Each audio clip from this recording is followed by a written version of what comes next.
Alléluia, Alléluia, Alléluia.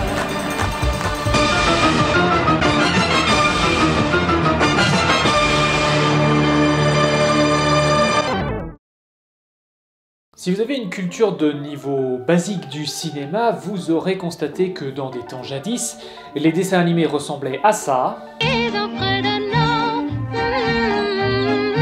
maintenant ils ressemblent plutôt à ça. Salut. La 3D, ça a été toute une aventure. De la première scène intégralement en images de synthèse en 1982, puis l'intégration de décors générés par ordinateur dans des dessins animés, le premier long métrage entièrement en images de synthèse, et aujourd'hui on se retrouve avec Chris Pratt qui se fait des millions en faisant semblant d'être Mario. On y reviendra peut-être un jour, mais oui, j'ai des opinions sur le film Mario, et non, curieusement, c'est pas qu'il est mauvais. Mais là, je vous montre les super productions américaines au format long métrage, et cette transition a aussi eu lieu avec les séries outre-Atlantique, avec Reboot en 94 ou Donkey Kong Country en 96. Et en France, on doit remonter à 1990, 5 ans avant le premier Toy Story, pour trouver une bizarrerie qu'on n'aurait pu inventer nulle part ailleurs que chez nous, les fables géométriques. Notre histoire commence en 1985, quand Georges Lacroix, illustrateur chez Pilote notamment, fonde le studio Fantôme, spécialisé dans l'animation 3D, et il se fait approcher 4 ans plus tard par France 3 Nancy pour un projet un peu fou, adapter les fables de La Fontaine de la façon la plus anarchique possible. Alors certes, on peut se dire qu'une idée aussi loufoque ça pouvait venir que d'un Lorrain. Après tout, c'est le peuple qui a décrété que Bar-le-Duc avait les qualités nécessaires pour être une préfecture, c'est dans leur sang. Mais en termes de loufoquerie, ils ont su s'entourer puisque le projet sera écrit et interprété par Pierre Perret. S'il y a de la Gen Z ou Alpha qui se perd et finit par regarder cette vidéo, Pierre Perret, c'est un chanteur qui s'est fait connaître dans les années 70-80 par ses chansons qui pouvaient être à la fois très poétiques. Elle croyait qu'on était égaux, Lily, au pays de Voltaire et d'Hugo, Lily. Mais pour Debussy, en revanche, il faut deux noirs pour une blanche, ça fait un sacré distinguo. Très décalé. Tout, vous saurez tout sur le zizi, le vrai, le faux, le laid, le beau, le dur, le mou, qui a un grand cou, le gros touffu, le petit joufflu, le grand ridé, le bon pelé. Ou parfois même les deux.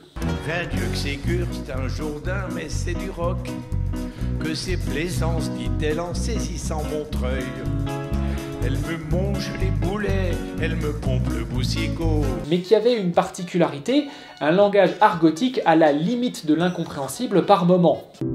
Il s'agit d'un boui-boui bien crado, où les mecs par-dessus le calando se rincent la cloison au crew de chef maison, un Bordeaux pas piqué des hannetons. Comme quoi, Aya Nakamura n'a rien inventé du tout.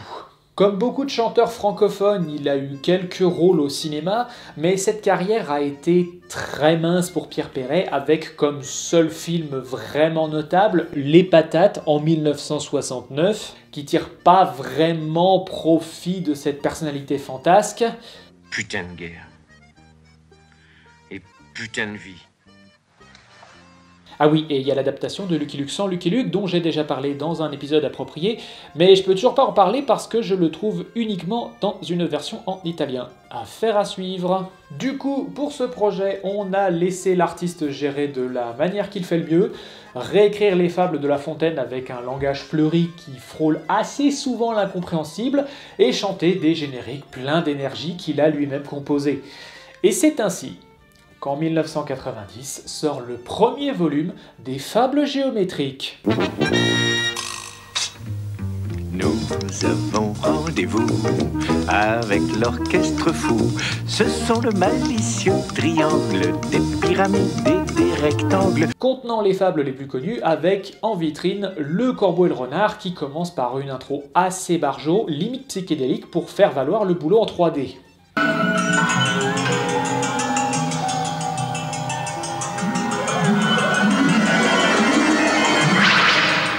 Ce qui déjà donne le ton de la loufoquerie de l'ensemble.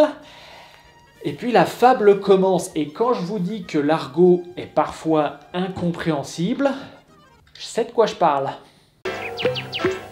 Maître Corbeau, sur un chêne mastard, tenait un frometon dans le clapoir.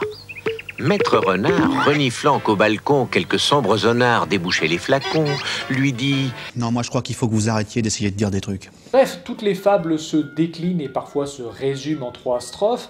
Et je dis strophes parce que malgré l'argot, ça rime toujours. Et la morale est clairement annoncée, ce qui est une bonne chose parce que parfois son contenu prend quelques libertés avec les fables originelles.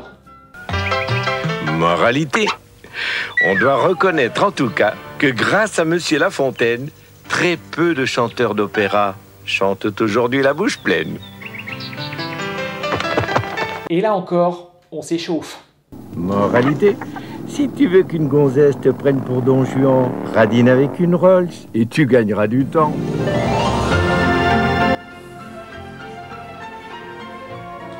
Attends, il vient de dire que toutes les femmes sont des salopes là, non? Alors je vous fais pas tout le florilège, après tout vous pouvez retrouver l'intégrale des 5 VHS ici sur YouTube, mais si vous êtes un expert en fables, vous constaterez que le contenu, au-delà de l'argot, se retrouve avec des moelles quelque peu modifiées. Pour moi, la révélation, ça a été dans Le Laboureur et ses enfants, que je connais bien parce que j'ai dû l'apprendre 3 fois en primaire. Et autant je peux concéder que le hippie du Tennessee, c'était peut-être pas dans la vision originale de Jean de La Fontaine en 1670. Oh yeah! Il joue de la guitare, oui, c'est ce qu'il voulait. Autant je suis à peu près sûr que la morale n'était pas « tu peux te faire tout autant de blé pour beaucoup moins de turpin et nique les agriculteurs ». Mais au moins on sait désormais ce qui a éduqué Gabriel Attal. Après, on peut laisser de côté le fond et profiter du hippie du Tennessee pour parler de la forme. On le constate, en termes d'animation 3D, c'est assez rudimentaire. En même temps, c'est normal, on était en 1990, 26 ans avant qu'Overwatch ne révolutionne l'animation 3D. Et pourtant, en jouant sur cet aspect rudimentaire, avec des animaux réduits à de simples formes, un corbeau en cube, un renard en cône sur un mur en parallélépipède monochrome, c'est simple, mais efficace. Avec l'expérience, les modèles se sont un petit peu complexifiés et les arrière-plans aussi. Mais les jeux de couleurs et de lumière sont maîtrisés et il n'y a pas vraiment à rougir du résultat. Le point faible, ça reste les humains qui sont dans le domaine du trop complexe pour l'époque. Il n'y a qu'à revoir le premier Toy Story pour s'en convaincre. Et les animateurs le savaient très bien puisque les fables qui les mettent en scène sont minoritaires. Et quand bien même on présente les humains, parfois ils ressemblent à ça.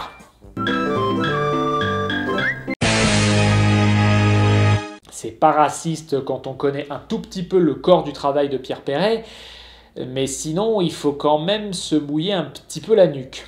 Après, la moelle des fables de La Fontaine, ça reste les analogies animales. Et dans le répertoire, la production va piocher dans les classiques, mais aussi les moins connus comme Le Crabe et sa fille, Le Conseil tenu par les rats, Le Corbeau voulant imiter l'aigle, Le Rat et l'huître. La moule et la citrouille. La moule et la citrouille. La moule et la citrouille. Tu es sûr? Oui, j'ai dû vérifier que c'était bien une fable. Et non seulement c'en est une, mais en plus, elle est porteuse d'un moment sorti de son contexte, dont l'ensemble de l'œuvre est assez friand.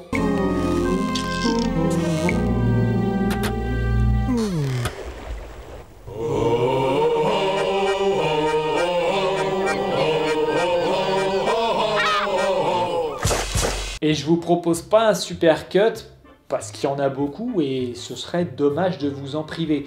Au bout de 3 saisons, on se retrouve avec 49 fables, plus une conclusion maquillée en 50e, avec divers degrés de présentation. Ce qu'on trouve sur YouTube, c'est les fables brutes. La VHS que j'avais quand j'étais gamin comportait générique et présentation géométrique des animaux, et je constate qu'il existe également une version pour la télévision où Pierre Perret en personne et sur fond vert fait une préface de sa propre revisite. Bon, alors, je vais vous expliquer l'histoire d'un corbeau débile qui tient un fromage dans son bec et d'un renard malin qui tient, lui, à se l'approprier. Mais le constat reste le même. Entre l'attrait pour la bizarrerie, le graphisme un peu vieillot et loufoque, mais tout de même assez plaisant, le niveau de langage à la limite du casse-tête, les fables géométriques, ça se picore avec assez grand plaisir, et à défaut à analyser pour en tirer des mèmes à la française. Et d'ailleurs,